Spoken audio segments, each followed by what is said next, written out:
O tema de hoje é autogestão. Tá contigo, Valéria. Hoje você começa, eu vou só me metendo na sua conversa. Então, é o que eu falei. Eu estava lendo aqui, estava escrevendo, inclusive, sobre isso, e eu estava pensando, cara, é, tem uma situação global, né? O mundo está passando por uma situação peculiar, inédita, que a gente nunca viu, como a gente sempre fala aqui nas nossas lives. O Verdade. país, o estado, a cidade, o nosso bairro tá diferente, tá tudo diferente. Não adianta a gente falar que não, tá tudo a mesma coisa. Não está, como você acabou de Não, falar. Por que que uma empresa de marketing que fazia propaganda, que funcionava muito bem com propaganda em ônibus, agora não funciona mais, porque as pessoas estão andando infinitamente menos de ônibus. Então, assim, é isso que a gente está chamando de nova realidade. Né? Algumas pessoas chamam de novo normal. Eu prefiro chamar de nova realidade, porque a gente tem que colocar sempre essa palavrinha normal em suspensão.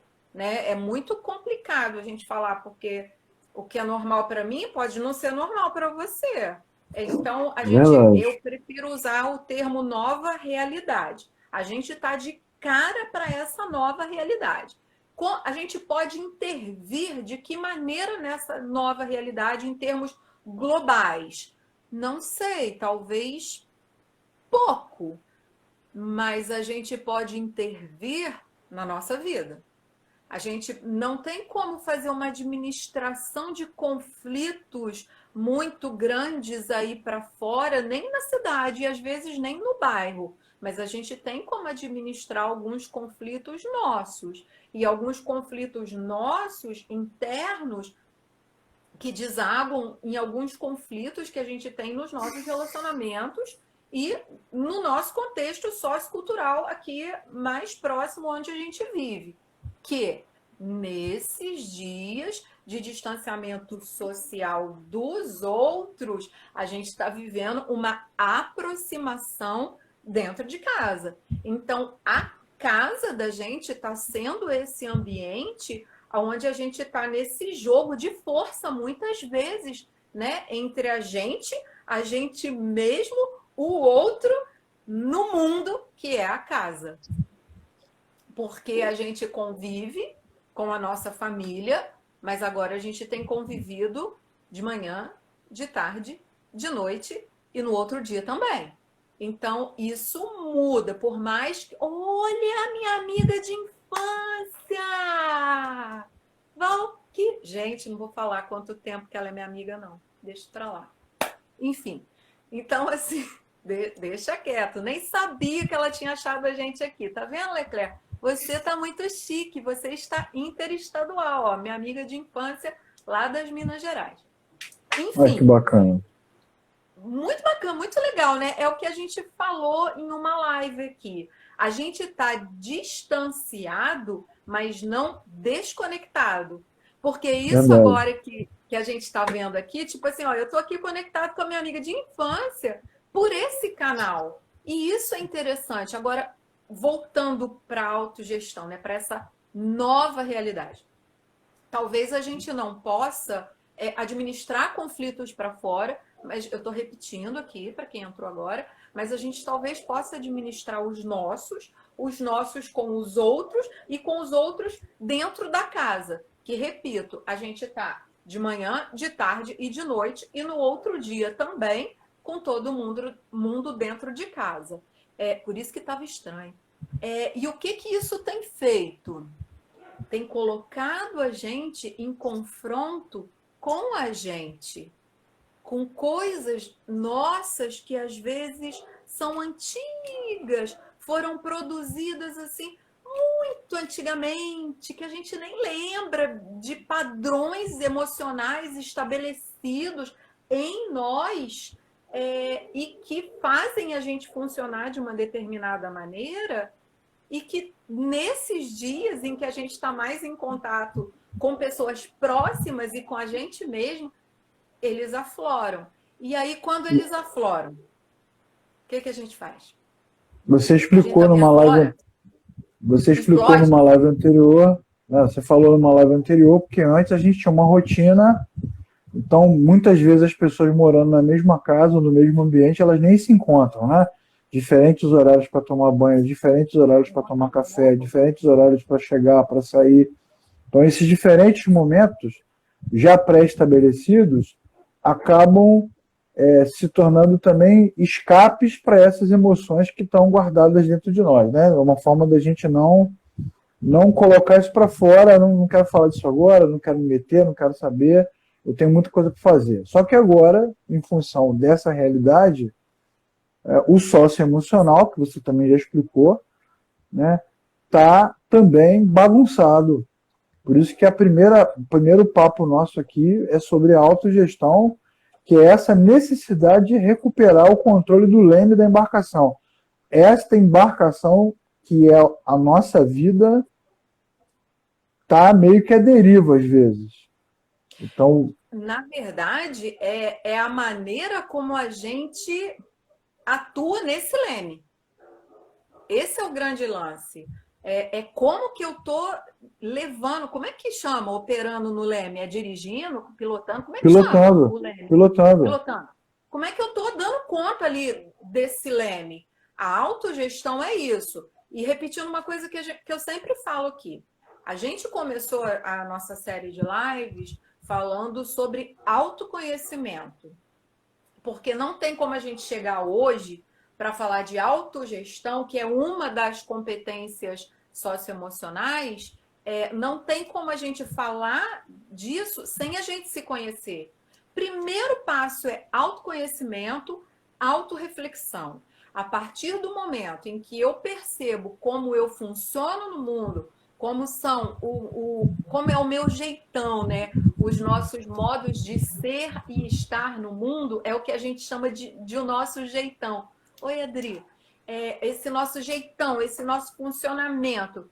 A partir do momento em que eu percebo como eu funciono e como eu ajo e reajo, é que eu vou poder dar conta de saber como que eu estou segurando nesse leme e como que eu vou fazer quando vier uma tempestade muito forte, porque sabe aquelas pessoas que estão lá com um lemezinho na mão no barco, e aí vem a tempestade muito forte, e aí ela fala, não sei o que fazer, e ela literalmente faz, não sei o que fazer, e soltou o leme.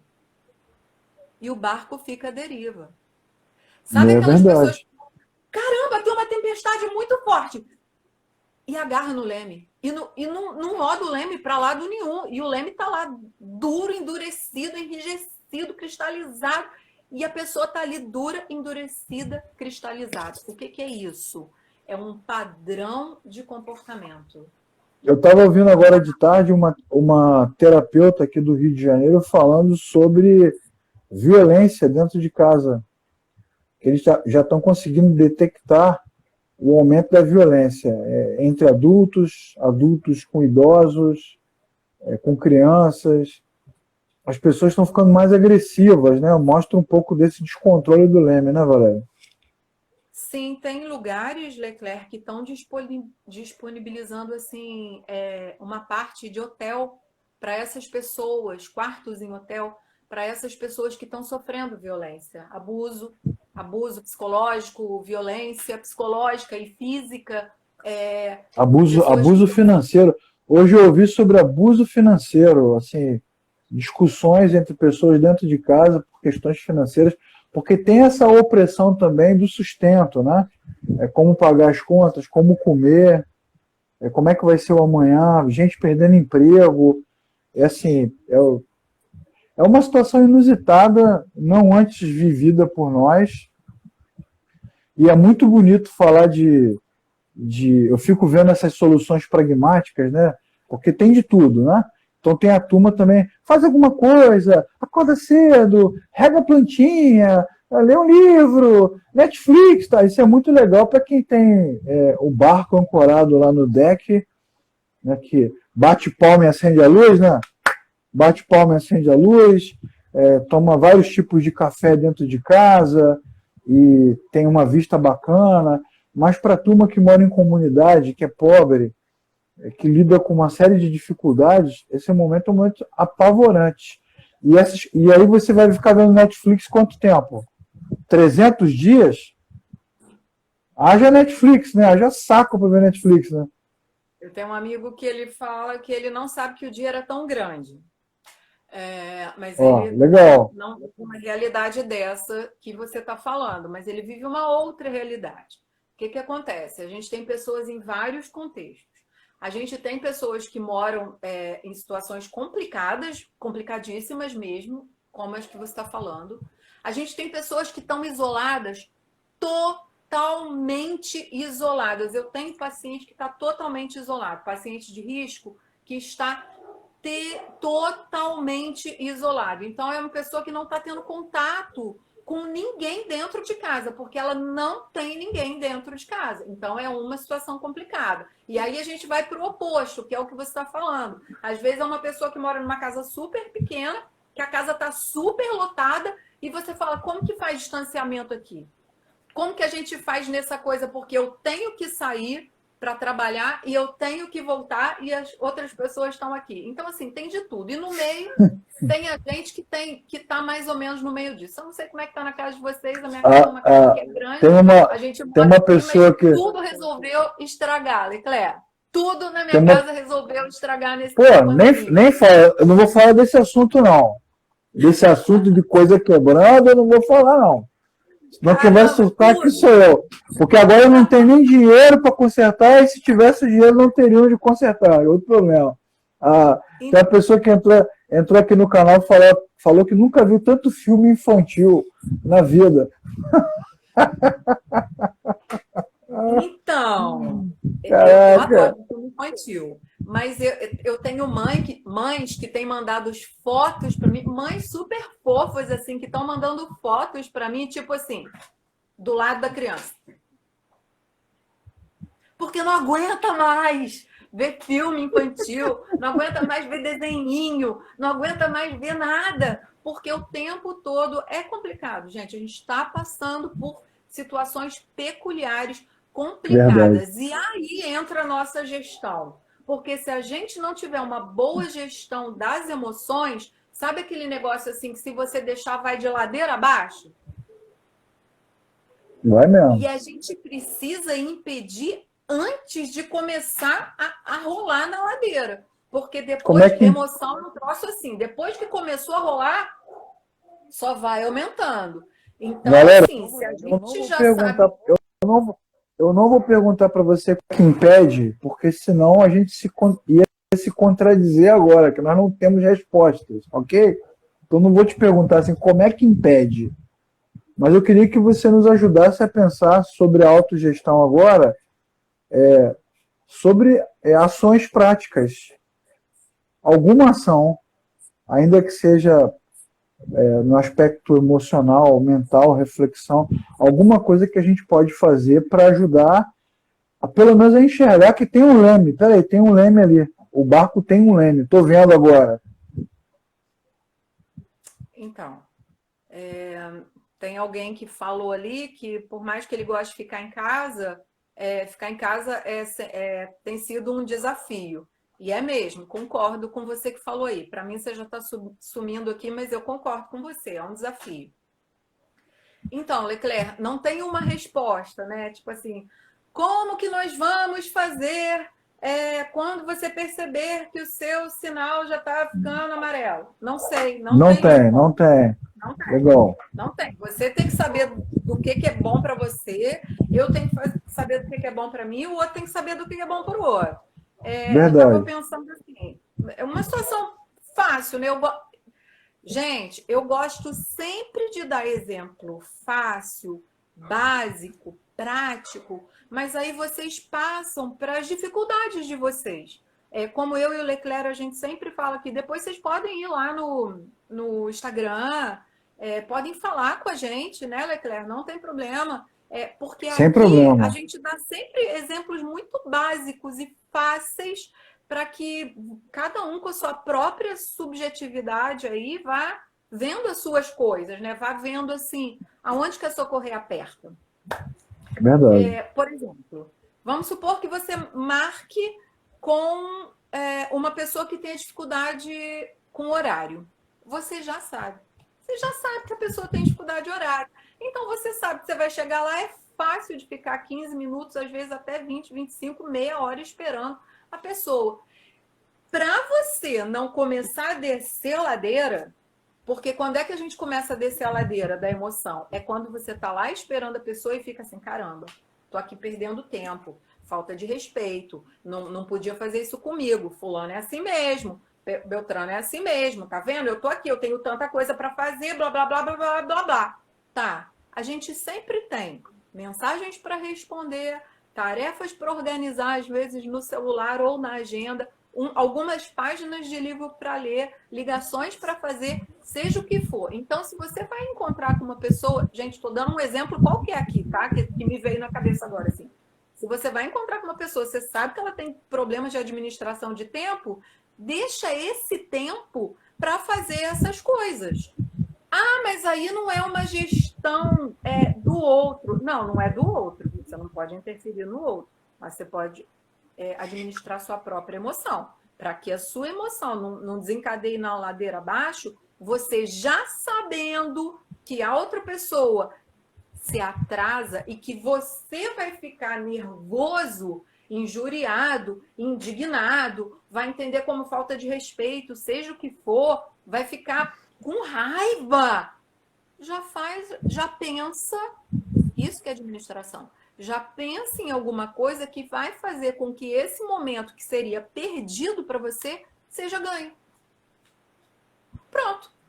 Você já sabe que uma coisa é daquele jeito, então para que você vai entrar num círculo vicioso de ficar irritado com aquilo? Já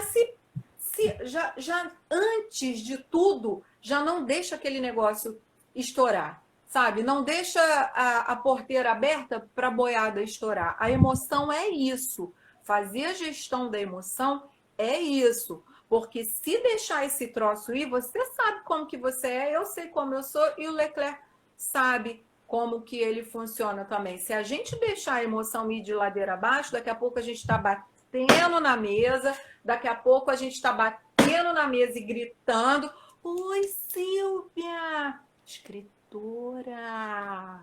Eu Olha vi que aqui, tá escrito aqui, ó, Silvia Leclerc. Batista, autora. Olha a responsa, Eu escritora, nem falo mais nada hoje. Vou roteirista. ficar quieto. Ó, acho melhor a gente ficar quieto, deixar só o povo comentar ali.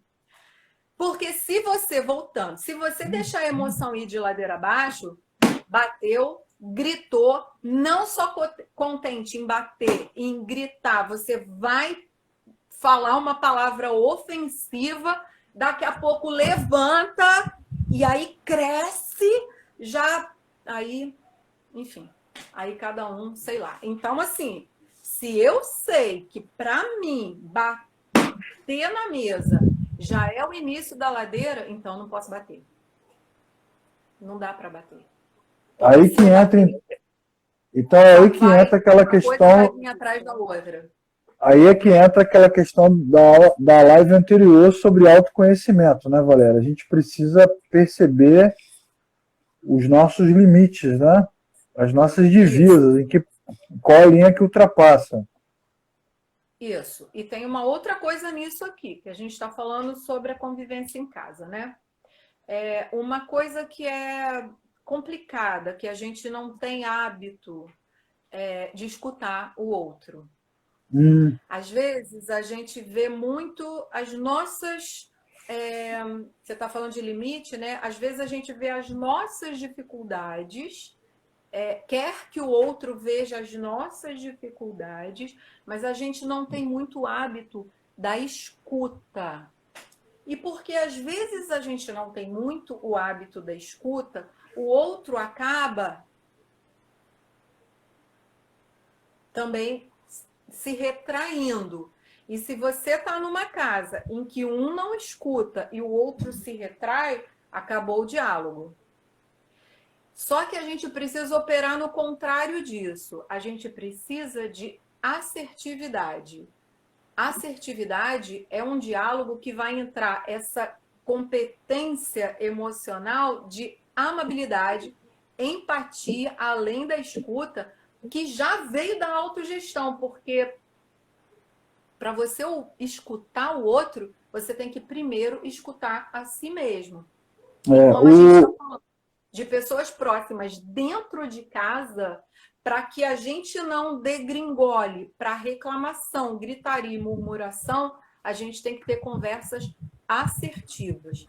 Eu vi que alguém fez um comentário super grande ali. Você viu o que o Leonardo está dizendo aqui que perder o controle também é humano, né? Que essas reações são humanas. E são mesmo, Leonardo.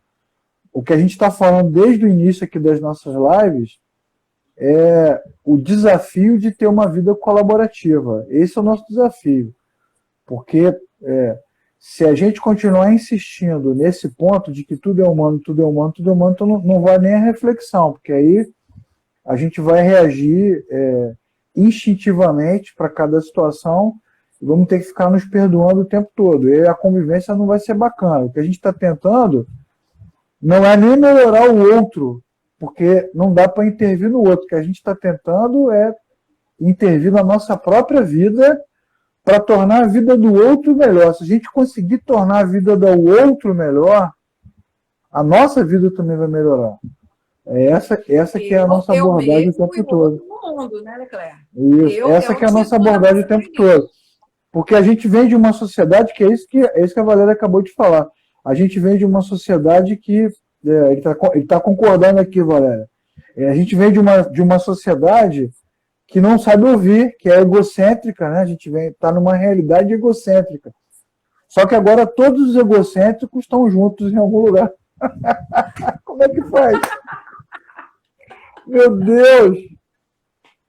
Então, a gente tem que pensar numa coisa assim. O Léo falou uma coisa que é interessante. A gente tem que pensar assim, ó. Lembra quando a gente foi dar uma palestra lá no Rio e que eu comecei falando assim, não, a ansiedade é legal, a ansiedade é positiva. Lembro. O pessoal quase enlouqueceu com você lá. Pois é. Então, a gente tem que pensar o seguinte, tudo que a gente tem é para nossa sobrevivência. Então, a gente tem mania de falar assim, que algumas emoções são boas e outras não, né? Mas nós precisamos de todas elas. Seja a alegria, seja o medo, seja a tristeza, seja a raiva. Vocês já assistiram Divertidamente? Para essa pessoa aí que falou que não aguenta mais, que está assistindo filme de criança, ó, tem uma sugestão aqui, assistam Divertidamente, é muito legal. Todas elas são necessárias para a nossa sobrevivência, até mesmo a raiva. A questão é como que eu vou administrar essa raiva. Porque às vezes a gente precisa da raiva para ir lá e superar um obstáculo, sabe? Às vezes, se você estiver muito de boa, assim, só o troço vai crescer na tua frente e você não já nos ensinou o Exterminador do Futuro, né? A raiva é uma ferramenta para enfrentar o medo. Então, o medo também é necessário. A tristeza também é necessária. Tudo isso para a gente sobreviver. A questão é como que eu vou extravasar essa raiva, que é o que acho que é o que o Léo estava falando.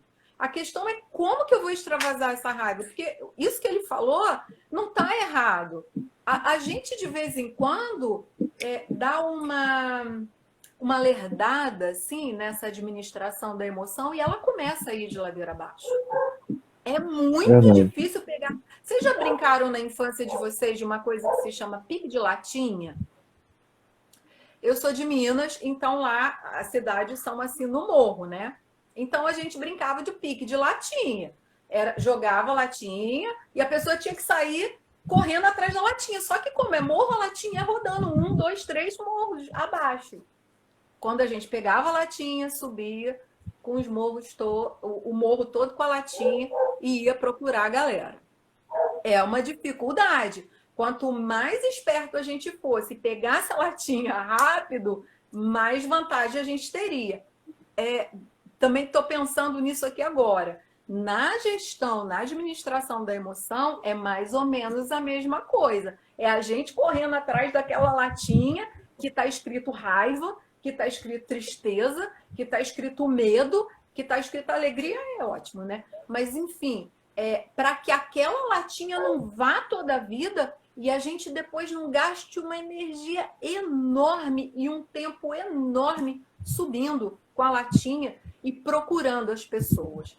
Na brincadeira, a gente ia procurar as pessoas, ia achar as pessoas, ia falar, fulano, 1, 2, 3, fulano. Na vida, quando a gente deixa, por exemplo, né, perde o controle, que eu acho que foi esse o termo que o Léo usou, não sei.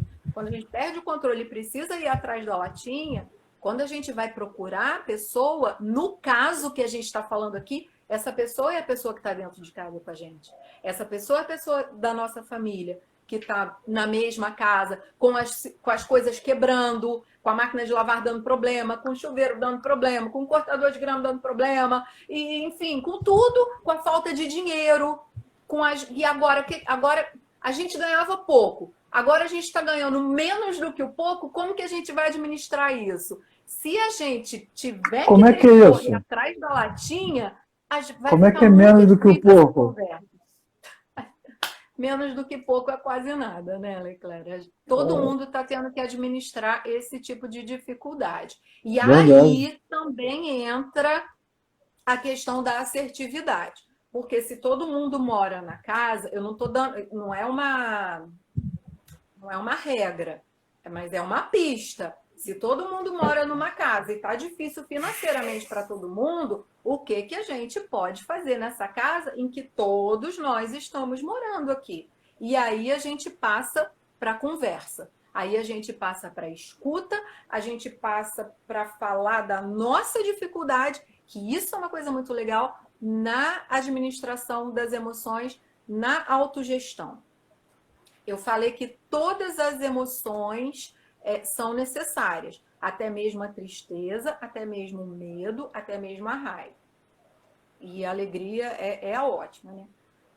O que acontece? A gente é acostumado, a gente escuta assim, não tem que ficar triste com isso não, deixa isso pra lá. Não, só que a gente precisa ficar triste sim, e às vezes a gente precisa falar da nossa tristeza, precisa falar da nossa frustração, precisa falar das nossas percepções de fracasso e precisa dar o espaço para o outro falar dessas coisas com a gente. Gente, eu estou falando no contexto da casa, tá?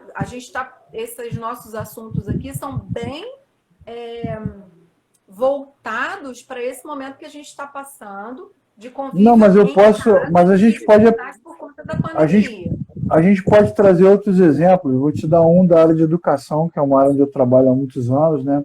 A gente viu aí várias escolas e educadores tentando implementar os métodos construtivistas, tentando trocar o método que a gente tem mais técnico, né, mais cartesiano, mais pragmático, em algo construtivista. Então, em vez de você ficar respondendo 2 mais 2 é 4, você tentar estimular o estudante, o aluno, a aluna, a chegar a essa conclusão sozinho a partir das suas próprias experiências. Né? Então, foi uma tentativa. Que é justamente a intervenção agora. Então, mas olha só, por que o método construtivista, na maioria dos casos, não funciona? Porque nós estamos treinados socialmente a não praticar o autoconhecimento, né? A leitura de si mesmo, a leitura do outro, a leitura da realidade. Então, o que acontece? Eu não consigo construir nada. Eu só quero de resposta pronta. Eu me lembro quando eu fiz... Vou te contar uma história agora da minha vida.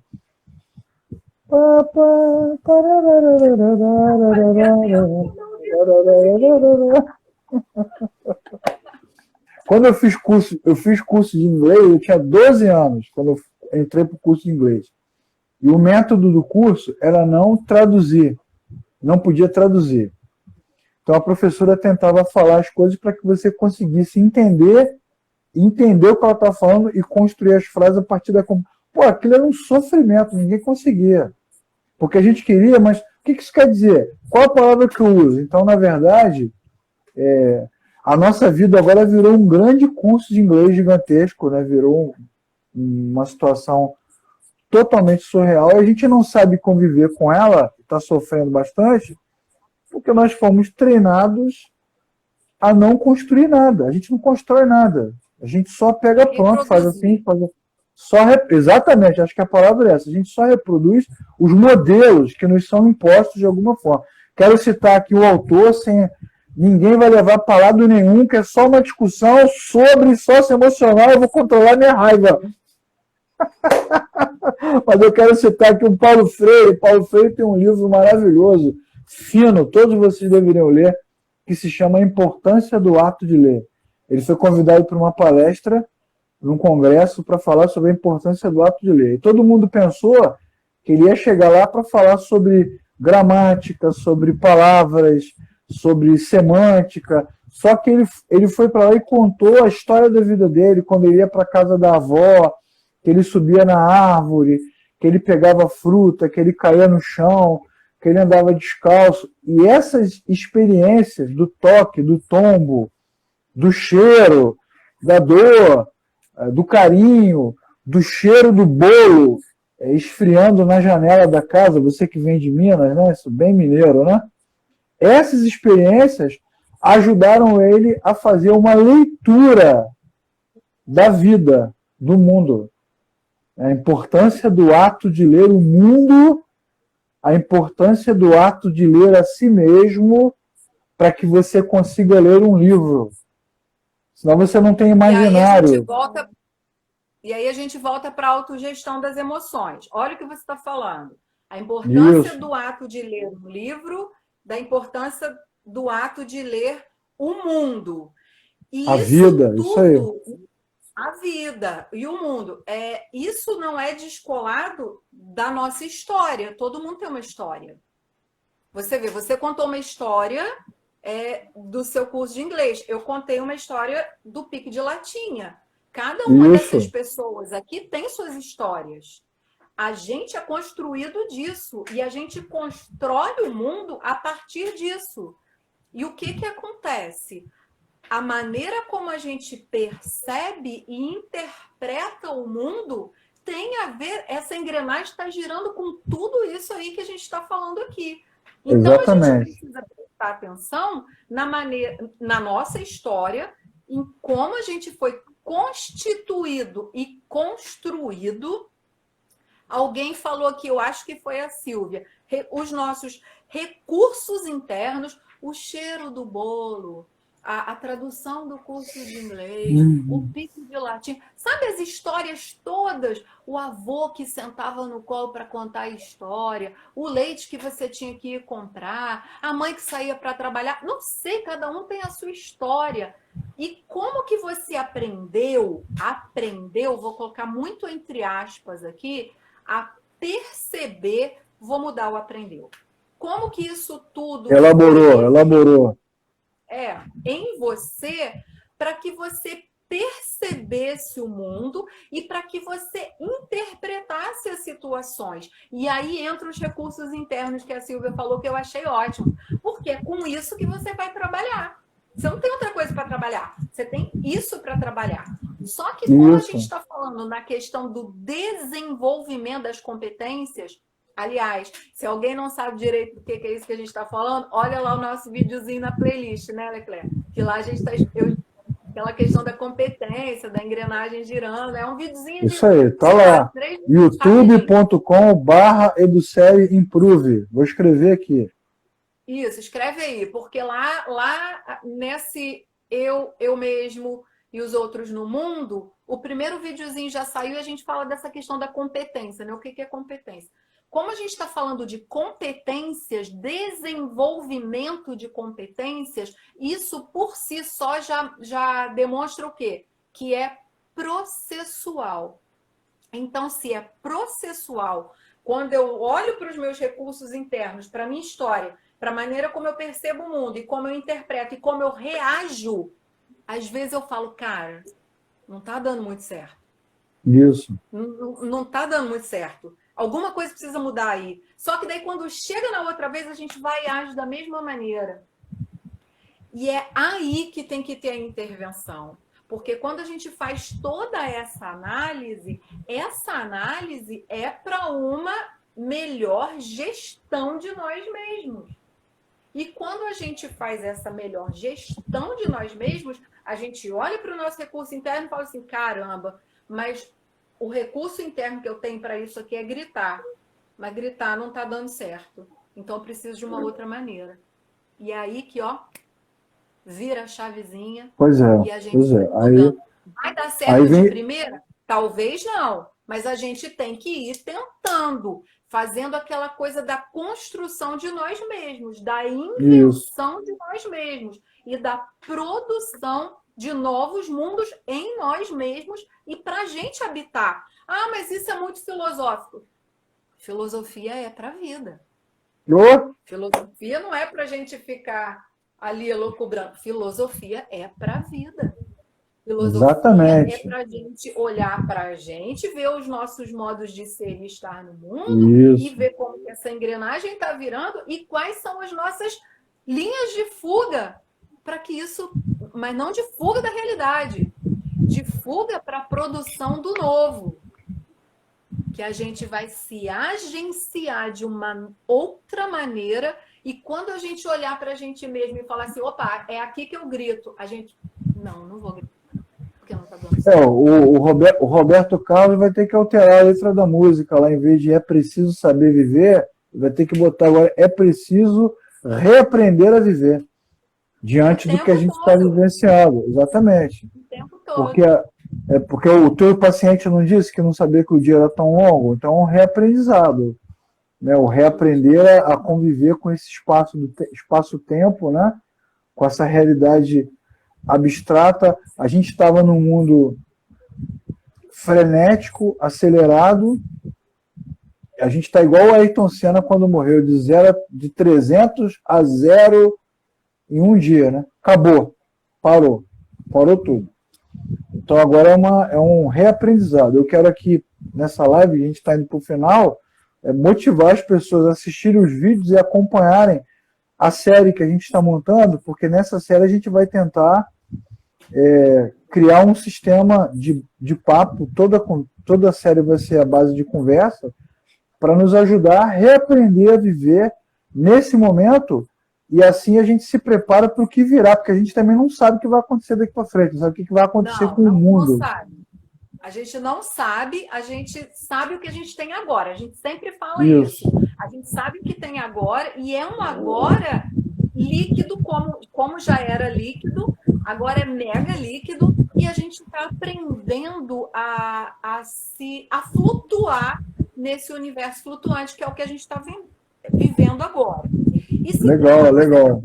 Amo falar sobre essa questão da produção do novo, da produção de mundo, das nossas rotas de fuga, das nossas linhas de fuga, da saída para o novo. É aquilo que eu falei aquele dia, né? Que às vezes a gente cresce com antolhos, mas a gente precisa fazer uma coisa que na filosofia se chama ampliar o nosso coeficiente de transversalidade. Porque daí, olha como a nossa visão de mundo é ampliada. O Paulo Freire é ótimo nisso. O Paulo Freire, ele tem uma técnica, inclusive, que eu aplico nas minhas aulas, que eu amo, que se chama roda de conversa. É a melhor maneira de você aprender numa aula. Né? Porque uma aula é um momento de todo mundo ali aprender junto. Essa coisa de eu vou dar uma aula... Ok, é uma maneira de ser falada, não é errado. Mas quando a gente aprende e apreende em uma aula, é uma produção de mundo diferente para todo mundo que está ali. Então, assim, é um assunto que eu amo, essa produção de mundo. E isso não é desligado da autogestão. Parece que a gente está falando de uma linguagem muito do mundo corporativo, né? Não. Mas não, isso é... Na verdade, o mundo corporativo, que também está em transformação, né? A gente já está aí na gestão, já que você citou, a gente já está aí na gestão 4.0, e agora sabe-se lá o que vai... Tudo. Mas, assim, o mundo corporativo é que acaba, de alguma forma, se apropriando desses valores que a gente tem na literatura, na arte, na filosofia, na música. Às vezes se apropria bem, mas, no geral, pasteuriza, né? Pega aquela coisa que é ampla pra caramba, né? Como a gente falou da resiliência no outro momento, que é um conceito de engenharia, que é um conceito muito profundo, né, muito, muito interessante para ser abordado, mas a gente vai e minimiza ele, transforma numa regrinha básica, e não é bem assim que funciona. A mesma coisa é a metanoia, que é a mudança de pensamento, os conceitos do mundo VUCA. Às vezes o corporativo, se não tomar cuidado, acaba transformando tudo numa grande planilha de Excel. E a vida não é uma planilha de Excel. As planilhas de Excel foram explodidas agora nesse momento. A vida é bem diferente. Né? A vida não é uma planilha de Excel e nem uma prova de concurso só que a gente precisa acertar todas as respostas certas. Exatamente. A vida é uma obra de arte, é construída dia a dia. A vida é da ordem da inventividade. Desculpa, Valéria, é porque dá um delay, aí parece que parou, mas não parou, fica aqui igual um... Mas assim, faltando aí 1 minuto para acabar a nossa live, eu quero indicar um filme, que não é o filme que a gente vai falar. Ai, eu pensei que você ia falar do filme. Não, deixa pro vídeo. Quero indicar um filme que marcou a minha vida por vários aspectos que eu acho que é legal, que é o Kramer versus Kramer. Não sei se você já viu, se a turma que está assistindo já viu. Uma obra-prima com Dustin Hoffman, um filmaço bom pra caramba. É um casal, ele é um diretor de marketing de uma multinacional, e eles vivem, eles têm um filho, um menino, e aí, de repente, quando ele está no auge da carreira, a mulher vai embora. Ela simplesmente vai embora, abandona a casa e vai embora. E larga ele com a criança lá. E aí, tudo que na cabeça dele era muito pragmático, nada funciona. Nada funciona. Ele vive ali com ela, vive com a criança, e dentro de casa ele é um profissional de altíssimo gabarito, só que ele, de repente, descobre que ele não conhece nada do filho, que ele não conhece nada da casa, que ele não sabe fazer nada, e aí tudo vira um desastre. Aí ele tem 2 opções, ele pode, eu gosto de sempre fazer isso, 2 opções. Ele pode chutar o pau da barraca e contratar alguém para ficar com o garoto, e passar o garoto para a mãe, e sumir, surtar, ou ele pode reaprender. Aí é muito legal, porque o filme vai falar disso, de como ele reaprende a conviver com o garoto, né, a cuidar da casa, a desenvolver amor. É um aprendizado que ele vai desenvolvendo, e aí depois, no auge do drama, a esposa retorna e quer a guarda do filho. Aí tem um conflito. Então o filme é muito legal, porque ele trata exatamente dessa... o ponto que eu quero tocar é esse. Como os momentos de ruptura na vida nos ajudam a reaprender a viver. A Valéria já teve os momentos de ruptura, eu tive alguns, todos nós temos, e agora a Covid é um momento de ruptura para muita gente. A gente pode ficar chorando em casa, reclamando, ou pode reaprender a viver com essa situação. Então o filme é bonito, emocionante, eu recomendo para todo mundo. Kramer versus Kramer. Porque opção e saída sempre tem, Leclerc. Como a gente falou lá naquele A Vida é um Drama, né? Saídas sempre existem. As linhas de fuga sempre estão passando. É que às vezes a gente está tão cristalizado, tão engessado, que a gente não vê. E aí a gente repete o padrão. Seria muito fácil para ele pegar essa criança e deixar essa criança o dia inteiro lá guardado em algum lugar. Mas ele se apropriou daquela nova vida, do que aquele momento de crise estava propondo para ele. Tem vários filmes que a gente quer falar, muita coisa legal para a galera. Falaremos. Pensar na nossa vida. Eu estou pensando de um outro filminho aqui de criança, que é o Up. Lembra do Up? Lembro bem. É ótimo, isso também é ótimo. Up, quem não assistiu, assista Up. Eu adoro indicar esses filmezinhos para os meus pacientes. E o resultado, assim, são discussões filosóficas ótimas. A gente precisa ter olhos para ver em todas as situações da vida o que elas nos propõem de oportunidade ali, de mudança, de produção do novo. Tá ruim? Tá difícil? É crise? É confusão? Ok, é tudo isso mesmo. É tudo isso e mais um pouco. Mas e daí? O que a gente vai fazer com isso tudo? A gente vai surtar, a gente vai gritar, a gente vai xingar, a gente vai ofender, ou a gente vai parar, vai olhar e vai... O que dá para fazer? É verdade. Porque quando a gente para e vê o que dá para fazer, a gente tira do nosso ombro, inclusive, aquela coisa da responsabilidade, da culpa, que às vezes não é nossa. A gente precisa lidar com o que é da nossa conta e com o que não é da nossa conta. Não, o legal de toda essa proposta é que a gente está tentando falar que cada um acha um jeito do seu próprio jeito, não tem um jeito padrão, né? Uhum. Isso não me lembra um filme, mas me lembra um clássico da música do século XX, que é o My Way, que é do Frank Sinatra, uma música incrível que foi gravada por vários outros intérpretes, inclusive Elvis, né?